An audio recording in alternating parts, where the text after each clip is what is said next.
Friends, இன்றைக்கி வந்து இந்த ஒரு குர்த்தியிலேருந்து இவ்வளோ ஒரு பேலன்ஸ் கிளாத்தும் பேண்ட்லேருந்து ஒரு இவ்வளோ பேலன்ஸ் கிளாத்தையும் வச்சு ஒரு ஷார்ட் டாப் வந்து ஸ்டிச் பண்ண போகிறோம். அது எப்படி ஸ்டிச் பண்ணுறதுன்னு வாங்க பார்க்கலாம்.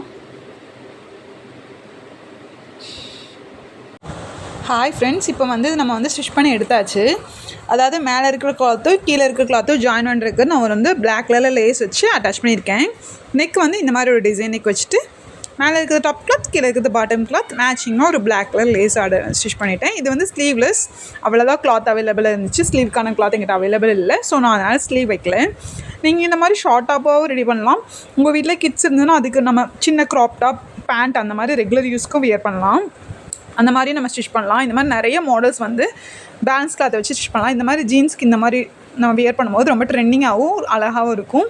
அதாவது குர்த்தியும் ஆச்சு, ஷார்ட் டாப்பும் ஆச்சு. இப்போ இது மேலே ரெட் கலரில் இருக்குது, கீழே பிளாக் கலர் இருக்குது. ஸோ இது பிளாக் கம்பைன் பண்ணதுக்காக இந்த லேஸ் இருக்குது இல்லைங்களா, அந்த லேஸில் கீழே ரவுண்டாக இருக்குது இல்லைங்களா, அதை வந்து நான் சின்ன சின்ன அப்படி கட் பண்ணி வச்சுருக்கேன். கட் பண்ணிவிட்டு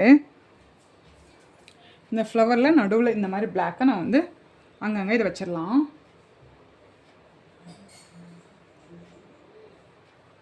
இது அப்படியே ஒட்டிட்டோம்னா உங்களுக்கு மேட்சாகவும் இருக்கும், அழகாகவும் இருக்கும்.